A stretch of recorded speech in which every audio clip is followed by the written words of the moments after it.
بسم اللہ الرحمن الرحیم اعوذ باللہ من الشیطان الرجیم بسم اللہ الرحمن الرحیم وبہ نستعین وصلی اللہ علی محمد وآلہ الطاہرین۔ معزز طلباء کرام، السلام علیکم۔ شہید صدر نے جو نصابی تبدیلی لائی ہے اس حوالے سے اپنا نظریے کا دفاع کرتے ہوئے اس نصابی تبدیلی کی وجوہات کا بیان فرما رہے ہیں۔ آج کے سبق میں ہم پہلی بنیادی وجہ جو اس بات کے بارے میں تھی کہ علم اصول تکاملی مراحل سے گزرا ہے اور 100 سال میں اس کے اندر مختلف نظریات آئے ہیں، تو وہ نظریات نصابی کتب میں قلم بند نہیں ہو سکے۔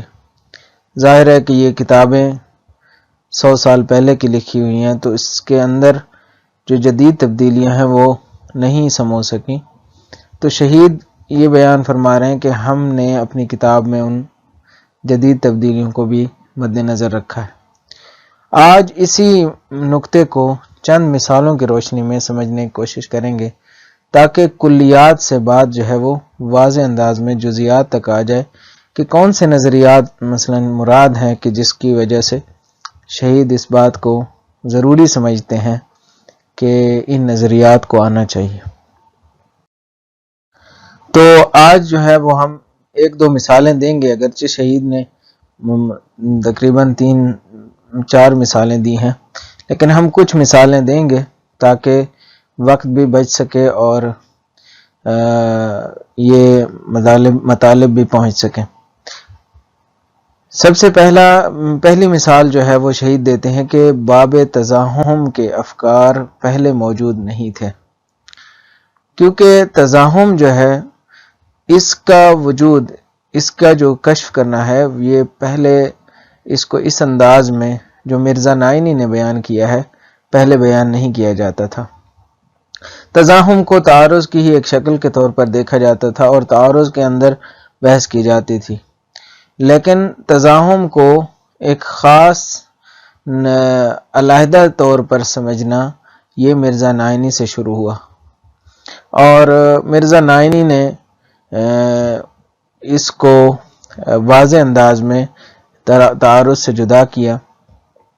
اس سے پہلے جعل کے مراحل کا تذکرہ مرحوم آخوند اور دیگر علماء اصول بھی کر چکے تھے، لیکن مرزا نائینی نے تزاحم کو تعارض سے جدا کیا اور تعارض اور تزاحم میں فرق کو واضح کیا کہ تعارض کا تعلق مقام جعل سے ہوتا ہے۔ جب ایک حکم شریعت میں جعل ہو رہا ہوتا ہے، اگر ایک دلیل اسی جعل ہی کے مخالف آ جائے، مثلا ایک حکم ہے وجوب کا، اگر ایک دوسرا حکم آئے اور اسی چیز کو واجب سے ہٹا کے مثلا مستحب قرار دے دے یا مباح قرار دے دے، تو اس صورت میں تعارض کا مرحلہ آئے گا کہ جو دلیل ایک حکم کو واجب کہہ رہی ہے، دوسری دلیل آ کر اسی کو رد کرتے ہوئے اس حکم کو حرام کہہ رہی ہے یا مباح قرار دے رہی ہے، یا ایک دلیل مباح کہتی ہے دوسرے چیز کو حرام قرار دیتی ہے، تو یہ مقام جعل میں ہے، یعنی جہاں پہ حکم وجود میں آ رہا ہے، جہاں پہ قانون بن رہا ہے، وہ قانون ہمارے سامنے واضح نہیں ہو رہا، مکلف کو پتہ نہیں چل رہا کہ شارع نے کون سا حکم وضع کیا ہے۔ جو مقام وضع میں ہوتا ہے وہ کیا ہے؟ اس کو کہتے ہیں تعارض۔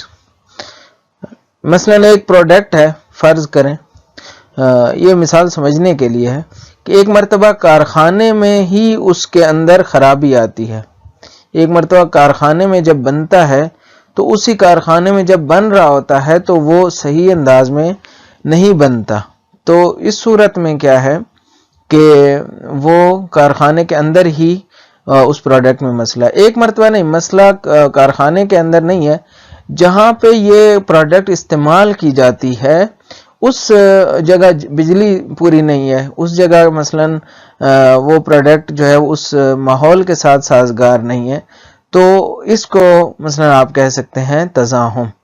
تعارض وہ جگہ ہے جہاں پہ پروڈکٹ بن رہی ہے، حکم تولید ہو رہا ہے، حکم وضع کیا جا رہا ہے۔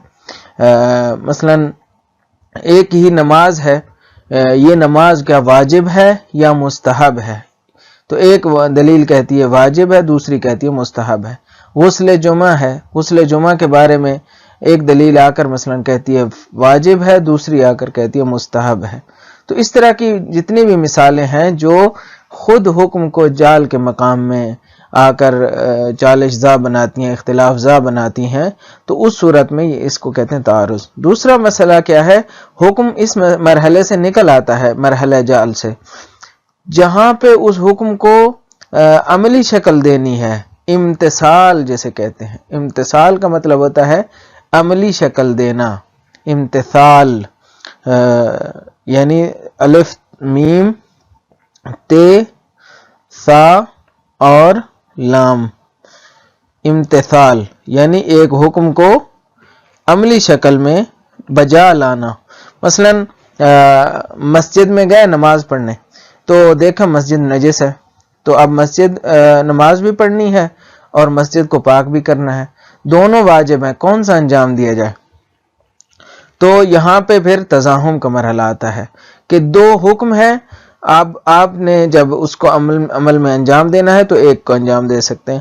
مثلا دو آدمی گھر کو رہے، دونوں کو بچانا واجب ہے، لیکن آپ کے پاس ایک کے لیے آپ کے بازو میں طاقت ہے، دوسرے کے لیے نہیں ہے، تو یہ بھی مقام امتثال میں ہے۔ تزاحم مقام امتثال میں ہوتا ہے، تعارض مقام جال میں ہوتا ہے۔ میں نے اس کی مثال بھی دے دی کارخانے والی، تو یہ سمجھانے کے لیے، اگرچہ وہ مثال جو ہے جس طرح کہتے ہیں نا کہ اس کو فقط ایک طرح سے آپ شباہت لے سکتے ہیں، وہ شباہت کامل نہیں ہوتی۔ تو اس لحاظ سے باب تعارض اور تزاحم کے مرجحات کا بھی فرق ہے کہ باب تعارض کے جو مرجحات ہیں وہ واقع کو کشف کرنے کے درپے ہیں۔ اکثر جو مرجحات ہیں وہ اس بات کے درپے ہیں کہ دیکھیں کہ کون سا حکم شارع کی طرف سے صادر ہوا ہے، کس کا احتمال زیادہ ہے۔ مثلا کہتے ہیں کہ وہ روایت جو مشہور ہو اس کو لیا جائے۔ ایک تعارض کا مرجح جو ہے وہ یہی ہے کہ مشہور روایت کو لیا جائے اور غیر مشہور کو چھوڑ دیا جائے۔ کیوں؟ اس لیے کہ مشہور کے اوپر اطمینان زیادہ آتا ہے۔ لیکن جو تزاحم کے مرجحات ہوتے ہیں ان کا وہ اس کا تعلق زیادہ تر اہم اور مہم سے ہوتا ہے کہ مثلا کون سا حکم ہے جس کو بجا لانا زیادہ مطلوب ہے، کون سا حکم ہے جس کو بجا لانا زیادہ مطلوب نہیں ہے، کون سا حکم ہے جس میں وسعت ہے، کون سا حکم ہے جس میں وسعت نہیں ہے۔ اسی نماز اور نجاست کو پاک کرنے والی مثال میں مسجد کو جو نجس پڑی ہے وہ فوراً پاک کرنا واجب ہے، لہذا پہلے وہ آئے گا مسجد کو پاک کرے گا اور پھر آ کے نماز پڑھے گا، اس لیے کہ نماز کا وقت آپ کے پاس وسیع ہے۔ اسی طرح مثلا دو آدمی ڈوب رہے ہیں، تو ایک آدمی جو ہے وہ مثلا نبی ہے اور دوسرا جو ہے وہ غیر نبی ہے، فرض کریں آپ کس کو بچائیں گے؟ فرض کریں تو یہاں پہ عقل یہ کہتی ہے کہ جو اہم ہے اس کو بچایا جائے۔ یا مثلا دو آدمی ڈوب رہے ہیں، ایک آدمی ہے طاعون کی مرض باہر پھیلی ہوئی ہے، ایک ڈاکٹر ہے دوسرا ڈاکٹر نہیں ہے، تو آپ دیکھتے ہیں کہ اگر میں ڈاکٹر کو بچا لوں گا تو ظاہر ہے باہر مریضوں کا جمگٹا ہے، مرض پھیلی ہوئی ہے، تو ڈاکٹر کو بچاؤں گا تو 1000 لوگ اور بھی بچ جائیں گے، تو آپ ڈاکٹر کو بچا لیں گے، دوسرا جو ہے وہ بیچارہ جو ہے وہ چلا جائے گا، اس لیے کہ آپ کے بازو میں طاقت نہیں ہے۔ تو کہنے کا مطلب یہ ہے کہ تعارض اور تزاحم میں فرق کرنا اور ان سب کے مرجحات کو علیحدہ کرنا یہ جدید مباحث ہیں، یہ مباحث پہلے موجود نہیں تھی۔ یہ کہاں سے آئیں؟ یہ اس وجہ سے آئیں کہ جعل اور امتثال کے مراحل میں فرق کیا گیا اور مرزا نائینی نے اس کو واضح، اگرچہ اس بحث کی جو ابتدا ہے وہ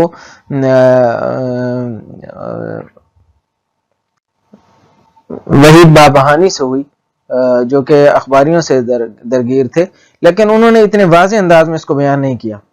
تو مرزا نائینی ہی وہ تھے کہ جنہوں نے تعارض اور تزاحم کو واضح انداز میں فرق کیا اور اس کے مباحث کا دروازہ کھولا۔ تو یہ ایک مثال ہے. اب چلتے ہیں اگلی مثال کہ جعل طریقیت کا مرزا نائینی کا جو نظریہ ہے، جو بعد میں ان کے شاگردوں میں اور ان کے شاگردوں کے شاگردوں میں رائج ہوا. تو یہ بھی وہ نظریہ ہے جو پہلے رائج نہیں تھا. بطور کلی جعل طریقیت جو امارات میں ہے، کلن حجیت امارات کے حوالے سے 3 مبانی ہیں. امارات یعنی وہ چیزیں جو علامت ہیں، امارہ علامت کو کہتے ہیں. یہاں مراد وہ اصول کے مقابل میں ہے، کیونکہ اصول جو ہے وہ واقعیت سے حکایت نہیں کرتے، واقعیت کو کسی بھی طریقے سے کشف نہیں کرتے، لیکن امارہ ایک علامت ہے واقعیت تک پہنچانے کے لیے. امارہ سے زیادہ تر مراد خبر واحد ہے، اور بھی امارات موجود ہیں. تو امارات جو ہے اس کی حجیت کیسے آتی ہے؟ شارع جب اس کے اوپر عمل کرنے کو جائز قرار دیتا ہے یا تجویز کرتا ہے، تو کیسے تجویز کرتا ہے؟ اس حوالے سے 3 اہم مبانی ہیں. تو سب سے پہلا یہ مبنی ہے کہ جس مبنی کو جعل حکم مماثل کہا جاتا ہے. جعل حکم مماثل سے مراد یہ ہے کہ امارہ کا جو مؤدہ اور جو مضمون ہوتا ہے، جس چیز کو امارہ بیان کر رہی ہوتی ہے، یہی مثلا غسل جمعہ کا استحباب مثلا، یہ کیا کرتا ہے؟ یہ مضمون جو موجود ہے یہ ایک حکم ہے جو مماثل ہے، یعنی اس واقعیت کا جو لوح محفوظ پر موجود ہے. امارہ کے ذریعے کیا ہوتا ہے؟ ایک حکم جعل ہوتا ہے، یعنی شارع یہ کہتا ہے کہ اگر آپ کے پاس ایک خبر آ جائے، ایک روایت آ جائے جو ثقہ ہو، جس کے اوپر اطمینان ہو، اور اس کے اندر یہ کہا جائے کہ مثلا نماز جمعہ روز جمعہ کے دن غسل جمعہ مستحب ہے، تو اب یہ حکم جو اس خبر واحد کے اندر موجود ہے یہ مماثل بنے گا اس حکم کا جو لوح محفوظ پر ہے، یہ اس جیسا ایک حکم ہے. یہ پہلا مبنی ہے. دوسرا مبنی جو ہے منجزیت اور معذریت کا ہے، جو مرحوم اخوند کا مبنی ہے کہ منجز ہے، یعنی آپ کو اگر خبر واحد آ جاتی ہے اور یہ خبر واحد آپ کو کلا یعنی جب مثلا روز قیامت ہوگا تو اللہ تعالیٰ جو ہے پوچھے گے کہ آپ نے کیوں اس کے اوپر عمل کیا، تو حجیت آپ کو بتائے گی کہ حجیت کا مؤدہ لازمہ یہ بنے گا کہ آپ کہیں گے کہ یہ حکم منجز ہے، یعنی میرے لیے اس تکلیف کو لاگو کرتا ہے، اور معذر ہے، یعنی کل اگر اللہ تعالیٰ پوچھیں گے تو میں عذر پیش کروں گا کہ میرے پاس یہ چیز موجود تھی، میرے پاس یہ حکم موجود تھا. تو یہ سند کے طور پر ہے. بس حجیت کا مطلب کیا ہے کہ لاگو کرنا ہے، آپ نے اپنے اوپر اعمال کرنا ہے، اور معذر ہے، کل کلاں جب سوال ہوگا تو اس کے جواب میں آپ اپنا عذر پیش کر سکیں گے. یہ حجیت کا دوسرا معنی ہے. تیسرا معنی جو ہے جس کی طرف شہید یہاں پہ مثال دے رہے ہیں کہ یہ جدید ہے، کہ جسے جعل طریقیت کا مبنی کہا جاتا ہے. جعل طریقیت جسے متمم جعل بھی کہا جاتا ہے، اس کا مطلب یہ ہوتا ہے کہ اللہ تعالیٰ نے جب ہمارے اوپر یہ واجب کیا کہ آپ خبر واحد کے اوپر عمل کر سکتے ہیں، عمل کریں، تو خبر واحد کے اندر احتمال ہوتا ہے کس کا؟ خلاف کا. کیونکہ یہ جو جعل طریقیت کا مبنی ہے یہ اس قط والے نظریات کے اوپر مبتنی ہے، یعنی شیخ انصاری نے جو ساختار علم اصول کی بنائی قط ظن اور شک والی، یہ اس پیراڈائم کے اندر جو ہے وہ مرزا نائینی اپنا نظریہ پیش کر رہے ہیں کہ دیکھیں آپ قط جب کسی چیز کے بارے میں آپ کو آ جاتا ہے تو اس کے اندر کوئی احتمال ہی نہیں ہوتا، اور اس کے اندر کوئی احتمال نہیں ہوتا، آپ کو یقین ہوتا ہے کہ یہی حکم اللہ تعالیٰ کا ہے اور آپ انجام دے دیتے ہیں. لیکن جب آپ کو گمان ہوتا ہے، یقین نہیں آتا، اطمینان کامل 100% نہیں آتا کسی بھی حکم کے حوالے سے کہ اس کو شارع نے میرے اوپر واجب کیا ہے، تو اس صورت میں آپ کیسے عمل کرتے ہیں کہتے ہیں شارع حجیت دیتا ہے. حجیت دینے کا مطلب کیا ہے کہ آپ کو جب احتمال ہے کہ یہ حکم ممکن ہے درست ہو یا نہ ہو، اس احتمال کو لغو کر دیتا ہے. دیکھیں یہ لغو احتمال کا جو نظریہ ہے، یہ میں کیوں کہہ رہا ہوں کہ یہ شیخ انصاری کے پیراڈائم میں، کیونکہ شیخ انصاری نے قط اور ظن اور یہ بحث مطرح کی تھی، اور اس میں یہ نظریہ قط کے مقابل میں قط کے پیش نظر امارے کو لا رہا ہے. یعنی امارے کو شارع جو ہے وہ کیا کر رہا ہے، اس کے اندر جو احتمال خلاف ہے اس کو ملغا کر کے اس کو جعل کر رہا ہے، طریقیت کو قطعی کر رہا ہے. در واقع طریقیت ایک انداز میں قطعی ہو رہی ہے. قطعی کیسے ہو رہی ہے؟ جو احتمال خلاف ہے. مثلا خبر واحد آ گئی جس نے کہہ دیا کہ غسل جمعہ مستحب ہے. آپ کو ایک خبر پہ اطمینان کامل نہیں ہے، آپ کو 80% ہے، 20% ہے، آپ کو خلاف کا احتمال ہے، تو شارع جعل طریقیت کر رہا ہے. یعنی کیا مطلب؟ یعنی اس احتمال خلاف کو جو 20% ہے ملغا کر رہا ہے.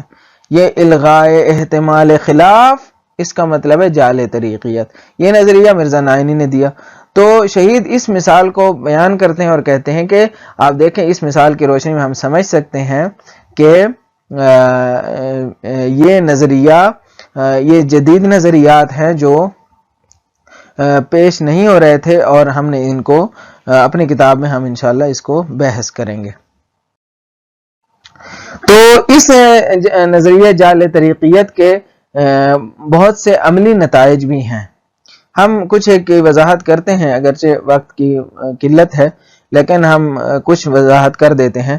اسی جعل طریقیت ہی کا ایک عملی نتیجہ یہ ہے کہ امارات قطع موضوعی کی جگہ لے لیتے ہیں. قطع موضوعی کیا ہوتا ہے؟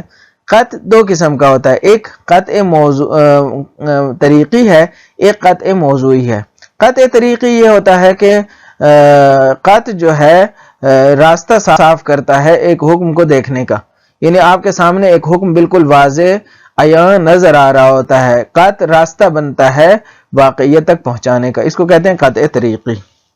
مثلا آپ کو شریعت نے کہا ہے کہ شراب حرام ہے، ٹھیک ہے. اب شراب حرام ہے تو